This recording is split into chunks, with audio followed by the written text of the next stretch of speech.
Hi there, and welcome to Women with Good Chat. I'm here with my good buddy Pam. Good afternoon, Amanda. How are you? Yes, it is the afternoon. It is the later afternoon, hence the bigger coffee mug. We should have cocktails, but We we don't. don't. No, we're being responsible. Yes, we are. We're so very responsible. Caffeine may be worse for me than cocktails at this age because I don't sleep well anyway, so don't need a gallon like this past The noon. reoccurring topic of not sleeping. Of not sleeping. So you know what I just did, and we can talk about this because it's legal in Canada, but I actually bought some sleep gummies. Oh, okay. With CBD, I guess. With or... CBD and a little bit THC. Well, apparently it helps activate. Yes, we can do that. So yes. I've tried the only CBD drops.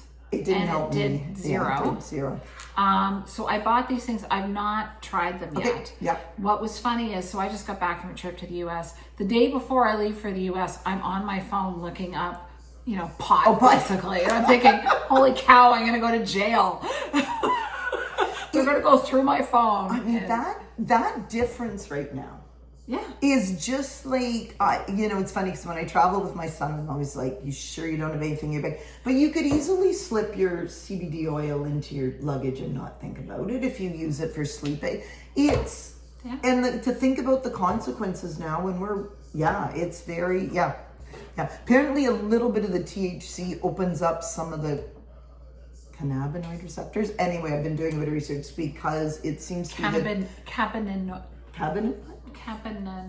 Anyway, but just a little bit helps activate it is what. That's of what I course, heard. none of this is research because none of it's legal research, but this is what anecdotally what do they call them? Budrista? No, what do they call them? Budrista?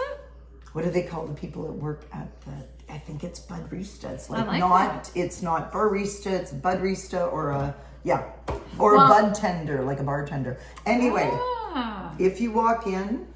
And I must say, the people I have met running the stores or working in the stores are very helpful. Well, I think that's good. When I first looked into this, I went to whatever store in Yorkville, happened to be walking by, and I went in and I said, I need something for sleep. And the guy that I talked to, although charming and lovely, maybe a little high, was not super helpful for someone my age. Yep. So it just didn't quite click. Yep. So then I pushed it to the back. But I figure I'll give this a try, and if it doesn't work, I'm just going to give you a huge mallet, and you just hit me over the head before I go to sleep. There you go. Right. There you go. I think to go to sleep. I have found an older employee at a store. So the woman who's running the store near us is not quite our age, but is not that young. And I think because of also where I live in a neighborhood with a lot of older people, she would say this is the number one thing. People are coming to me, they're asking me about sleep. So she had 9 or 10 different things we were talking about. Very interesting. This is actually a good business idea. We'll have to regroup. Pot for old. Because we just missed like the 10 years ahead of us who have been smoking pot all the way through. Right? There's that generation that never stopped smoking pot all the way through. And are still going to their old dealers. They're not going to the legal stores. They're still heading to Kensington Market, wherever you got your pot in the 70s. Okay, anyway. But yes, no, it's a very different clientele, and this store is really good. She's like, this is what people are doing, this is this. So it's a different group. No, I think that's, I'm just willing to try anything at this point. Yep. And I am on record as saying, if I figured out a way to sleep solid 8 hours every night, I'd give up booze. Okay. I would. You'd swap that. Like the I devil would at the swap crossroads. it in a I will give up my booze for an 8-hour sleep. Absolutely. Okay. If someone goes, here, take this thing, or now you're going to sleep well for the rest of your life. Well. Martinis, see ya, bye. Don't care. That's a big give up for you. I don't know if people who don't know you. Jeez. I don't know if people who don't know you understand. I like a good cocktail. I like it in a nice place too, so it's not like I'm holed up in my bathroom drinking by myself. But but no, I would definitely make that change.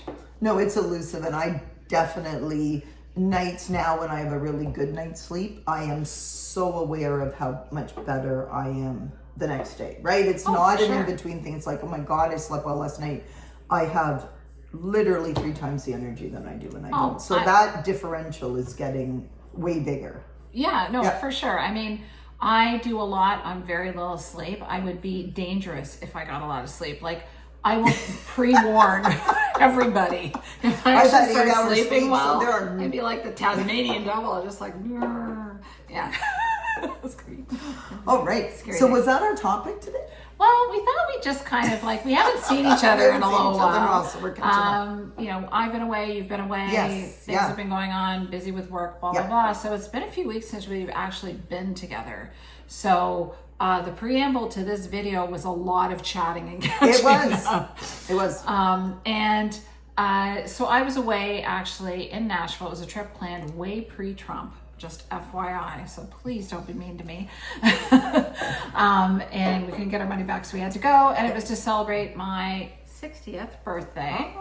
And yes, I'm the big 6-0 plus a few months now. There you go. Yes. And so went to Nashville to see live music and have those cocktails and just taking the scenery, did the hop on, hop off bus tour thing. It was a lot of fun. But as I was saying to my good friend Pam, one thing that really hit me was I always thought turning 60 or some big birthday would terrify me from a looks perspective.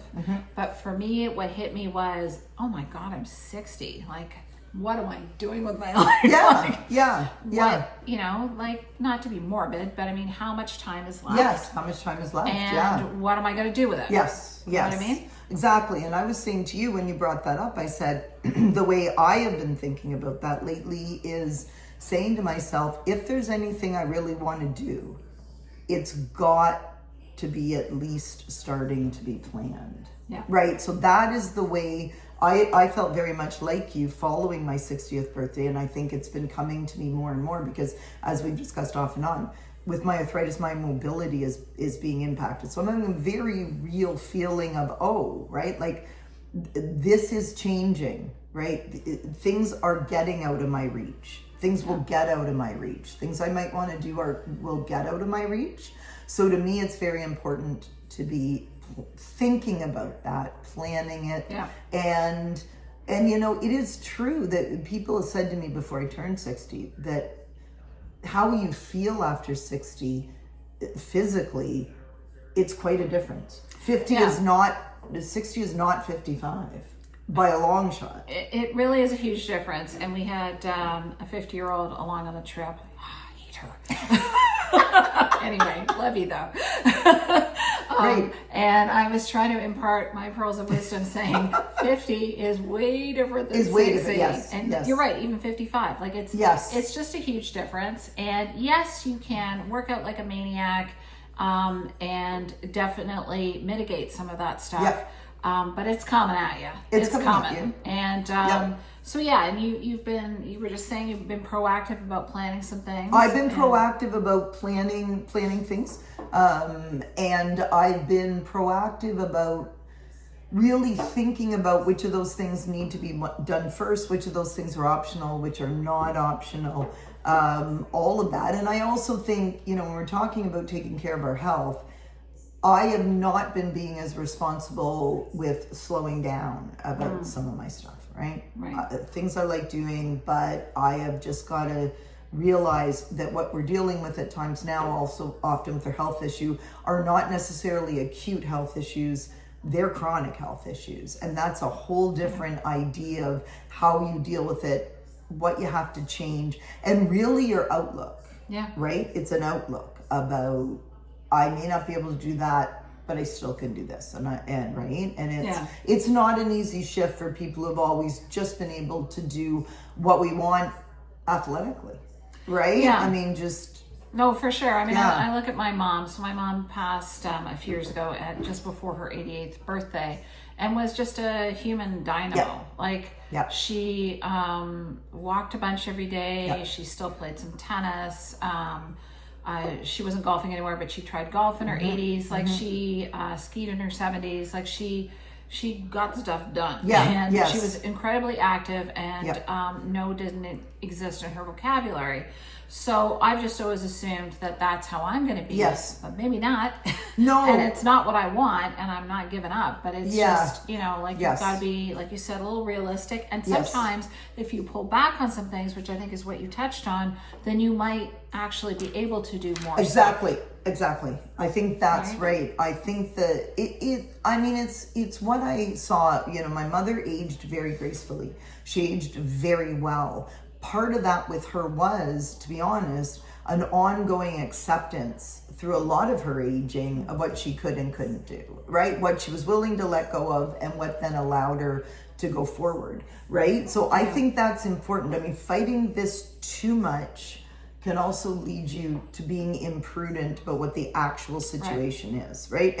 And with my mom, she was still doing Aquafit. Geez, I think I talked her out I had to talk her into stopping at like 84 because the pool, she was kept getting sick with how cold the dressing rooms were, right? She kept getting these colds with it, but she was still doing that. She was still putting on the bathing suit and getting the noodle out at 84.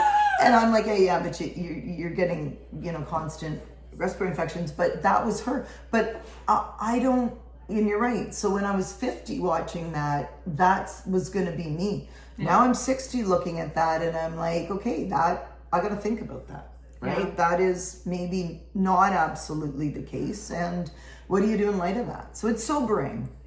It is. And I think it really, I hate to keep harping on this stuff, but stretching, yoga type things, get that hard foam roller thing out that's horrible and use it, people, because there's knots in your system. There's not, work those out. Yeah, absolutely. And that's not the fun stuff.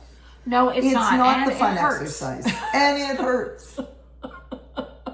Just like getting older. Ow. Yes. Yep. It's a little painful. Yes. Anyway, we are actually going to go on hiatus for a little bit because we want to put some amazing episodes in the can, as we like to say. It's a little industry speak, right? Yes, absolutely. In the can. But we're going to keep you posted on what we're doing, and we look forward to launching what we're referring to as the summer series. Summer series. We're going to do a summer series. Absolutely. Yeah. So we've got lots of really cool stuff coming your way. We look forward to sending you some teasers, so watch out for them on our Facebook and on our Instagram pages. And we will see you again next time on Women with Good Chat. We will see you soon. Take care. Bye.